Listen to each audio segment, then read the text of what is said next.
Cuán firme cimiento se ha dado a la fe. A través de la Biblia, un análisis de la Biblia libro por libro que le ayudará a crecer espiritualmente. Estos estudios fueron diseñados por el Dr. J. Vernon McGee. Acompáñenos en este fascinante recorrido a través de la Biblia. La palabra de Dios.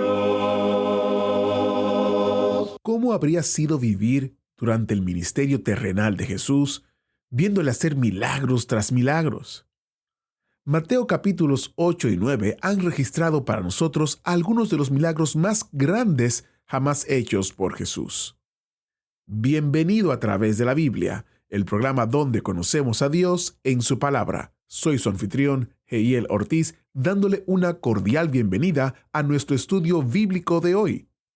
En nuestro estudio del Evangelio de Mateo, hemos aprendido que para que Jesús demostrara que Él tenía el poder para regir sobre su reino, Él hizo muchos milagros. Manténgase con nosotros mientras continuamos considerando el poder de nuestro Señor Jesucristo. Hoy, al continuar nuestro estudio en el libro de Mateo capítulo 8, aprenderemos de varios milagros que Jesús hizo y seguiremos su creciente ministerio en Galilea. Durante este mes, estamos estudiando el Evangelio de Mateo, y es gracias a las ofrendas y donaciones de oyentes como usted que ponemos a su disposición el siguiente recurso: la guía de estudio de Mateo. El Evangelio de Mateo sirve de puente entre el Antiguo y el Nuevo Testamento, retrocediendo para recoger las profecías y avanzando hacia el futuro, siendo el primero en mencionar a la iglesia por nombre. Mateo presenta a Jesús como el tan esperado Mesías y Rey. Y aunque originalmente fue escrito para el pueblo judío, hoy podemos ver a Jesucristo con una perspectiva renovada. Obtenga una descarga gratuita de este recurso visitando a través de la Biblia.org/recursos. A través de la Biblia.org/recursos. Y si usted vive o tiene una dirección física en los Estados Unidos, puede llamarnos al 1-800-880-5339 y le enviaremos una copia impresa de este recurso. Nuevamente, el número es 1-800-880-5339. Les recuerdo que los recursos impresos están disponibles solamente en el territorio de los Estados Unidos. Para tener más información y detalles, solo debe visitar a través de la Biblia.org/recursos. A través de la Biblia.org/recursos. Ahora, iniciemos nuestro tiempo de estudio en oración. Padre Celestial, abre nuestros ojos para que podamos verte mientras estudiamos tu palabra. Y abre nuestros corazones para que podamos cambiar como resultado de lo que aprenderemos hoy. En el nombre de Jesús oramos. Amén. Y ahora, abra su Biblia o encienda su Biblia en Mateo capítulo 8, específicamente en el versículo 13, porque estamos iniciando nuestro recorrido bíblico de hoy, con las enseñanzas del Dr. McGee en la voz de nuestro maestro Samuel Montoya. Continuamos hoy, amigo oyente, nuestro viaje por el Nuevo Testamento. En nuestro estudio de hoy, proseguimos considerando el capítulo 8 del Evangelio según San Mateo. En nuestro programa anterior considerábamos el hecho de que el centurión había venido a Jesús para solicitarle que sanara a un criado suyo que estaba enfermo. Jesús se maravilló al notar la fe de este centurión cuando él dijo: «Solamente di la palabra y mi criado sanará». Luego dijo: «Porque también yo soy hombre bajo autoridad y tengo bajo mis órdenes soldados, y digo a este: ve, y va, y al otro: ven, y viene, y a mi siervo: haz esto, y lo hace». En esta forma el centurión estaba mostrando su gran fe, su gran confianza en el poder que Jesús tenía para sanar a su criado. Leemos ahora en el versículo 13 lo que Jesús respondió al centurión: «Ve, y como creíste te sea hecho». Y su criado fue sanado en aquella misma hora. Aunque el siervo que sufría no estuvo en la presencia de Jesús, la fe del centurión en Jesucristo logró que el siervo fuera sanado. Jesús tocó a un leproso y fue sanado. Y ahora, sin embargo, sana desde la distancia al siervo de este centurión. Llegamos ahora al tercer milagro. Leamos los versículos 14 y 15 de Mateo capítulo 8. Vino Jesús a casa de Pedro, y vio a la suegra de éste postrada en cama con fiebre. Y tocó su mano, y la fiebre la dejó, y ella se levantó y les servía. La suegra de Pedro está enferma con fiebre, y Jesús viene, la toca y la sana. Note usted estos tres tipos de enfermedad que hemos visto hasta ahora en este capítulo. Una enfermedad es la lepra, que es incurable. Otra aflicción es la parálisis, y la tercera enfermedad es una fiebre, una enfermedad más o menos temporal. Es probable que la suegra de Pedro recobrara la salud con el pasar del tiempo, pero Jesús también la sanó. El cuarto milagro ocurrió durante la noche y fue un milagro múltiple. Leamos los versículos 16 y 17. Y cuando llegó la noche, trajeron a él muchos endemoniados, y con la palabra echó fuera a los demonios y sanó a todos los enfermos, para que se cumpliese lo dicho por el profeta Isaías cuando dijo: Él mismo tomó nuestras enfermedades y llevó nuestras dolencias. Es importante que notemos dos cosas en estos versículos. Muchas personas que sufrían fueron llevadas a Jesús para ser sanadas. No se da ningún caso aislado. Si usted lee con cuidado el Evangelio según San Mateo, podrá ver claramente que literalmente eran miles de personas las que fueron sanadas en aquel día y que luego andaban por las calles. Miles de ciegos recibieron la vista. Miles de sordos recibieron la facultad de oír. Miles de cojos fueron sanados. Había tanta evidencia de lo que Jesús había hecho que sus enemigos nunca dudaron el hecho de sus milagros. Lo que preguntaron fue, ¿cómo los hizo? El versículo 17 de este capítulo 8 de Mateo dice: para que se cumpliese lo dicho por el profeta Isaías cuando dijo: Él mismo tomó nuestras enfermedades y llevó nuestras dolencias. Este pasaje es una cita de Isaías capítulo 53, versículo 4. Ahora debemos notar que son muchos los supuestos sanadores espirituales del presente día que tratan de basar sus actividades sobre esta escritura. En primer lugar, esta es una declaración general que no da ninguna sanción al supuesto movimiento de sanidad divina del día de hoy.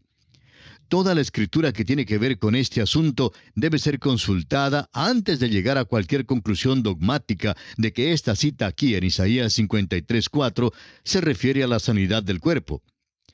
El capítulo 53 de Isaías trata fundamentalmente el pecado y no la enfermedad física.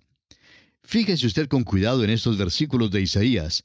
Dicen los versículos 4 y 5 de Isaías 53, «Ciertamente llevó Él nuestras enfermedades y sufrió nuestros dolores, y nosotros le tuvimos por azotado, por herido de Dios y abatido. Mas Él herido fue por nuestras rebeliones, molido por nuestros pecados, el castigo de nuestra paz fue sobre Él, y por su llaga fuimos nosotros curados». Hasta aquí la cita de Isaías 53, 4 y 5. Ahora, ¿de qué somos sanados? Del pecado, por supuesto. Este pasaje de Isaías declara con toda claridad que somos sanados de nuestras transgresiones e iniquidades. Usted dirá, ¿está seguro de eso? Amigo oyente, yo sé de qué tratan estos versículos porque el apóstol Pedro dijo en su primera epístola, capítulo 2, versículo 24, «Quien llevó Él mismo nuestros pecados en su cuerpo sobre el madero, para que nosotros, estando muertos a los pecados, vivamos a la justicia, y por cuya herida fuisteis sanados». Somos sanados del pecado. Esto lo vemos claramente también en Isaías 53, versículo 6, donde dice, «Todos nosotros nos descarriamos como ovejas, cada cual se apartó por su camino, mas Jehová cargó en él el pecado de todos nosotros». La iniquidad suya y la mía, amigo oyente, fue cargada en él. Es obvio que Isaías se refiere al hecho de que Cristo contendería con el gran problema fundamental del pecado. Sostener que la sanidad está en la propiciación no viene al caso, pues también está incluida en la propiciación de Cristo, un cuerpo glorificado y una nueva tierra que es liberada de la maldición. Insistimos, pues, que es obvio que no tenemos estas provisiones todavía. En este día, cuando el pecado y Satanás todavía gobiernan, No hay provisión para un escape de la enfermedad como un imperativo de la propiciación. Si es así, ¿por qué entonces Pablo insta a Timoteo a que tome un poquito de vino por causa de su estómago? ¿Por qué no le impulsó a recibir su sanidad como parte de la propiciación? ¿Por qué no instó Santiago a los santos a que reclamaran la propiciación cuando les mandó a llamar a los ancianos para que oraran por algún enfermo? ¿Y por qué no reclamó Pablo sanidad en la propiciación cuando menciona en su segunda carta a los Corintios, capítulo 12, versículos 7 al 9, el hecho de que le fue dado un aguijón en la carne, del cual dice, respecto a lo cual 3 veces he rogado al Señor que lo quite de mí? Y me ha dicho, bástate mi gracia, porque mi poder se perfecciona en la debilidad. Por tanto, agrega Pablo, de buena gana me gloriaré más bien en mis debilidades, para que repose sobre mí el poder de Cristo. Hay otros ejemplos bíblicos dados acerca de este asunto. Pablo, en su carta a los Filipenses, estaba encargado de un hospital. En el capítulo 2 de esa carta, versículos 25 al 27, narra que Epafrodito había estado enfermo, y Pablo no se sirvió de la propiciación para reclamar la sanidad a favor de él. No es siempre la voluntad de Dios sanar. Y por tanto, en vez de ir a un individuo que predique en una carpa o en un estadio, a uno que alega tener el poder de sanar, ¿por qué no ir directamente al gran médico divino, buscando saber de Dios mismo si es, según su voluntad, que sea sanado? Lleve su caso delante de él, amigo oyente, y dígale como el leproso en Mateo 8:2, Señor, si quieres, puedes limpiarme. Y amigo oyente, Dios recibirá la gloria, pase lo que pase. Al parecer el apóstol Pablo no sabía nada del culto moderno de buscar la sanidad en la propiciación. Dios sí puede y sí sana en el día de hoy, pero no por medio de aquellos que se autodenominan sanadores de fe. El versículo 18 de este capítulo 8 de San Mateo nos dice, viéndose Jesús rodeado de mucha gente, mandó pasar al otro lado. Note usted las grandes multitudes de personas que le rodeaban. Jesús había sanado literalmente a miles de personas que sufrían, y no solamente aquellos casos individuales que se mencionan en las Escrituras. El apóstol Juan verificó este hecho en su Evangelio cuando escribió en el capítulo 20, versículos 30 y 31, hizo además Jesús muchas otras señales en presencia de sus discípulos, las cuales no están escritas en este libro. Pero éstas se han escrito para que creáis que Jesús es el Cristo, el Hijo de Dios, y para que creyendo tengáis vida en su nombre. Ahora, en el momento que Jesús se preparaba para cruzar al otro lado, un hombre se le acercó. El versículo 19 nos dice, y vino un escriba y le dijo, Maestro, te seguiré a donde quiera que vayas. Este escriba sin duda era todavía joven, porque un hombre mayor no se habría portado de esta manera. Este escriba se encontraba entre el gentío, confrontado con la decisión de seguirle o de no seguir a Jesús. No sabía qué hacer. Luego vio a Jesús preparándose para ir al otro lado. El Señor y sus discípulos caminaban hacia la barca, y el joven tuvo que decidirse pronto. Así pues, salió de entre el gentío, y al parecer se postró delante del Señor, y le dijo, según el versículo 19, Maestro, te seguiré a donde quiera que vayas. El escriba había hecho su decisión, y el Señor lo miró y le dijo franca y sinceramente, según el versículo 20, Las zorras tienen guaridas, y las aves del cielo nidos, mas el Hijo del Hombre no tiene dónde recostar su cabeza. Amigo oyente, esta es una revelación del Señor. El joven dijo a Cristo, te seguiré. El Señor Jesús le responde, ¿jamás has considerado el costo? El Señor estaba revelando su pobreza material mientras estaba aquí en la tierra. Este joven abrió su corazón y el Señor Jesús abrió el suyo y le dijo, «¿Te costará algo seguirme?». Al llegar a una ciudad, no habría reservaciones para ellos en el Hotel Hilton. El hecho es que la pobreza del Señor Jesús es parte de la maldición que Él llevó por nosotros. La pobreza es una maldición, no es una bendición. Este pasaje no nos informa si este escriba siguió o no al Señor, pero nos gusta pensar que sí lo siguió. Leamos ahora el versículo 21 de Mateo capítulo 8. Otro de sus discípulos le dijo, «Señor, permíteme que vaya primero y entierre a mi padre». Aquí está un joven que se ha decidido a seguir al Señor, pero quiere enterrar primero a su padre. Este versículo ha sido grandemente malentendido. Jesús no prohibió al muchacho asistir a los servicios fúnebres de su padre. Su padre era de edad avanzada, y el hijo estaba diciendo que debía de cuidar de su padre hasta cuando muriera. Después de enterrar a su padre, entonces estaría libre para seguir a Jesús. El Señor entonces hace una declaración muy enigmática para este joven. El versículo 22 dice, Jesús le dijo, sígueme, deja que los muertos entierren a sus muertos. ¿Qué quiere decir el Señor con estas palabras? ¿Cómo puede un muerto enterrar a otro muerto? El doctor Adam Smith, quien fue perito en cuanto a las cosas del Medio Oriente, ha escrito varios libros que han servido de mucha ayuda. Relata un incidente cuando él quiso contratar a un guía árabe. Explicó a dónde deseaba ir y le aconsejaron que fuera a ver a un joven en cierto pueblo que servía de guía excelente. El doctor Smith llegó al pueblito y pidió al joven que fuera su guía. El joven le respondió, primero tengo que enterrar a mi padre. Y allí, frente a la choza, estaba sentado el viejo caballero, tan sano y fuerte como cualquier otro. Lo que el joven árabe realmente quiso decir era que no podía salir porque tenía que cuidar a su padre hasta cuando él muriera. El padre era la responsabilidad de este hijo. El Señor Jesús dijo al joven que se había acercado a él que dejara a otro cuidar a su padre o que dejara que el padre se cuidara a sí mismo. A algunas personas esta declaración puede parecerles algo áspera, pero lo que el Señor Jesús trataba de hacer era obligar a este joven a decidirse.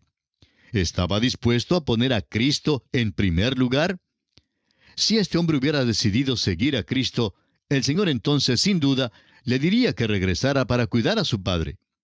Hace muchos años hubo una señorita cuyo padre era un hombre ya mayor y algo exigente.